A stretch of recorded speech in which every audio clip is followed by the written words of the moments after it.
Hello friends, good morning, सुप्रभात, नमस्कार। कैसे हो मित्रों? कोरोना काल चल रहा है। वर्तमान समय में सरकार भी फोकस कर रही है कि डिजिटल इंडिया को बढ़ावा दो, यानी ऑनलाइन क्लासेस को बढ़ावा दो। तो हम आपके बीच फिर से रूबरू हैं भारत की संसद को लेकर। संसद में से भी परीक्षाओं में अधिकांशतः प्रश्न पूछे जाते हैं। तो आइए हम बात करते हैं संसद की।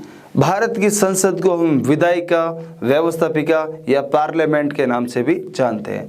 संसद का मोटे तौर पर मित्रों प्रश्न ये है कि संसद का कार्य क्या है? भारत में कानून का निर्माण करना। मोटे तौर पर संसद का काम है कानून का निर्माण करना।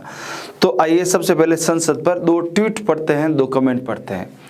महात्मा गांधी ने ये कहा कि हमारी जो संसद है वो एक बांझ महिला के समान है। इसका पहला कथन गांधी जी का कि हमारी जो संसद है उसको कैसी संज्ञा दी है? बांझ महिला के समान। दूसरा कथन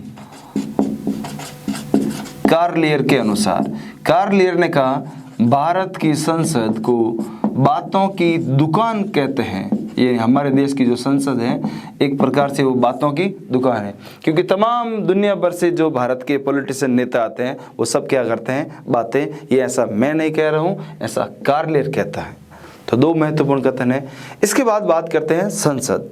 भारतीय संविधान के अनुच्छेद 79 में साफ साफ लिखा है कि भारत में एक संसद होगी जिसका निर्माण राज्यसभा, लोकसभा और राष्ट्रपति ये तीनों मिलकर करेंगे। बहुत अच्छा प्रश्न बनता है मित्रों, कई बार एग्जाम में पूछा गया है संसद किसे कहते हैं? तो संसद का मतलब है राज्यसभा, लोकसभा और राष्ट्रपति, ये तीनों मिलकर संसद का निर्माण करते हैं।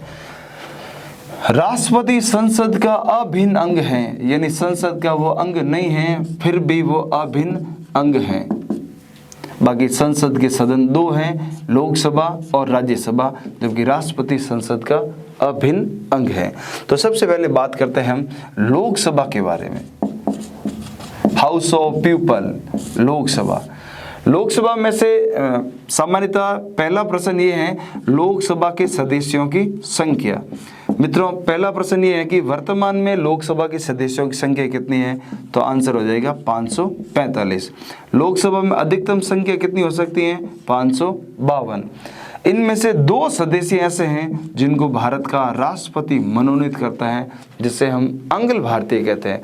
बहुत अच्छा प्रश्न मित्र यहाँ पर बनता है। कई बार पूछते हैं कि सर ये आंग्ल भारतीय क्या होता है? कुछ लोग कहते हैं कि आंग्ल भारतीय का मतलब पिता यूरोप का होना चाहिए, कुछ लोग कहते हैं माता यहाँ की होनी चाहिए, कुछ लोग ऐसा है। इसका साफ साफ आंसर ये है पितृवंश है वो इंग्लैंड का होना चाहिए और मातृवंश है वो इंडिया की होनी चाहिए, और इनकी जो संतान होगी वो ही आंग्ल भारतीय कहलाएंगे। और इसका भारतीय संविधान के अनुच्छेद 331 में उल्लेख किया गया है। भारत में सबसे ज्यादा लोकसभा की सीटें हैं वो यूपी में है, यानी भारत का सबसे बड़ा राज्य अगर लोकतंत्र में देखा जाए तो वो है यूपी, उत्तर प्रदेश, जिसमें लोकसभा की 80 सीटें हैं। राजस्थान की दृष्टि से देखा जाए तो राजस्थान में लोकसभा की 25 सीटें हैं। तो क्या समझ में आए मित्रों? वर्तमान में अगर पूछ रहे तो कितनी संख्या है? 545। अधिकतम कितनी हो सकती है? 552 हो सकती हैं। और ये जो 7 सदस्य ज्यादा हैं ये संघ प्रदेश से हैं।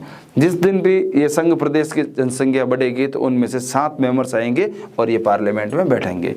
इनमें से 2 सदस्य राष्ट्रपति मनोनीत करता है, जिसका उल्लेख भारतीय संविधान के अनुच्छेद 331 में है। भारत में सबसे ज्यादा लोकसभा की सीटें कहाँ हैं? यूपी में 80। राजस्थान में सीटें कितनी हैं? 25।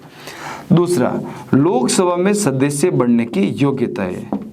Number 1, he should be citizen of India, वो भारत का नागरिक होना चाहिए। मित्रों एक और ध्यान रखना यहाँ पर, कई बार लोग कहते हैं वह मूलतः भारत का नागरिक होना चाहिए, वो पूर्ण रूप से भारत का नागरिक होना चाहिए। ऐसा संविधान में कहीं भी नहीं लिखा हुआ है मूलतः या पूर्णतः। साफ साफ लिखा है वह भारत का नागरिक होना चाहिए। He she should be citizens of India. दूसरी बात, उसकी आयु 25 वर्ष से पार होनी चाहिए। 25 से ऊपर कितना भी हो सकता है, लेकिन 25 से नीचे नहीं होना चाहिए। नंबर 3, वह किसी संवैधानिक लाभ के पद पर नहीं होना चाहिए, यानी कोई भी गवर्नमेंट की ओर से उनको सुविधाएं नहीं मिलनी चाहिए। नंबर 4, वह पागल नहीं होना चाहिए और दिवालिया नहीं होना चाहिए। ये 5 बातें अगर किसी में हैं तो वो लोकसभा के लिए उम्मीदवार बन सकता है। हारे या जीते ये उसके भाग्य पर निर्भर करता है। तीसरी बात, लोकसभा के सदस्यों का निर्वाचन। लोकसभा के सदस्यों का निर्वाचन भारत की जनता द्वारा प्रत्यक्ष रूप से किया जाता है। मित्रों, साफ साफ संविधान में लिखा हुआ है, अनुच्छेद 326 में भारत के प्रत्येक वोटर को अपने मत देने का प्रयोग है, और जिनकी आयु 18 वर्ष से पार है वो व्यक्ति अपने मत का, अपने वोट का प्रयोग कर सकता है। यानी लोकसभा के सदस्यों को वोट भारत की जनता द्वारा दिया जाता है। एक यहाँ पर अच्छा सवाल बनता है, पहले मित्रों मतदाता की आयु 21 वर्ष हुआ करती थी, लेकिन तत्कालीन प्रधानमंत्री राजीव गांधी ने भारतीय संविधान में 61 कॉन्स्टिट्यूशन अमेंडमेंट 61वां संविधान संशोधन करके 21 वर्ष से घटाकर कितना कर दिया है, 18 वर्ष। तो लोकसभा के सदस्यों का निर्वाचन भारत की जनता द्वारा प्रत्यक्ष रूप से किया जाता है, और जिनकी आयु 18 वर्ष से पार होनी चाहिए। नेक्स्ट, लोकसभा के सदस्यों का कार्यकाल। लोकसभा एक अस्थायी सदन है मित्रों, जो बीच में कभी भंग भी हो सकती हैं। फिर भी लोकसभा के सदस्यों का कार्यकाल 5 वर्ष का होता है, अगर लोकसभा सही रहे तो। अगर बीच में लोकसभा भंग हो गई तो इनका कार्यकाल पहले ही समाप्त हो जाएगा। अब तक मित्रों 9 बार लोकसभा भंग हुई है। लोकसभा भंग का प्रावधान भारतीय संविधान के अनुच्छेद 85 में प्रधानमंत्री की सिफारिश पर प्रेसिडेंट करता है, यानी राष्ट्रपति करता है। अच्छा प्रश्न बन सकता है मित्र यहाँ पर भी। इसके बाद हम बात करें लोकसभा के पदाधिकारी। लोकसभा में एक चेयरमैन होता है, एक उप चेयरमैन होता है, यानी स्पीकर और वाइस स्पीकर, अध्यक्ष या उपाध्यक्ष। लोकसभा का जो प्रथम अध्यक्ष था जीवी मावलकर था, और वर्तमान में लोकसभा का अध्यक्ष हैं ओम बिरला। मित्रों, ओम बिरला हमारे राजस्थान से संबंध रखते हैं। कोटा की संसदीय सीट लोकसभा की, वहां से वो उम्मीदवार हैं और वहां से प्रत्याशी हैं, और वर्तमान में लोकसभा के अध्यक्ष हैं। लास्ट पॉइंट है गणपूर्ति। गणपूर्ति को बोलते हैं कोरम, यानी लोकसभा की मीटिंग के लिए कुल कितने मेंबर्स होने चाहिए, 1/10, यानी 545 का 10वां भाग, यानी लगभग 55 आदमी आएंगे तो लोकसभा की कार्रवाई प्रारंभ कर दी जाएगी। सामान्यतः संसद का गठन ये है।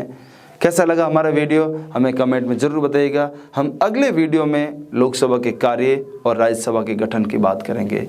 धन्यवाद मित्रों, थैंक यू।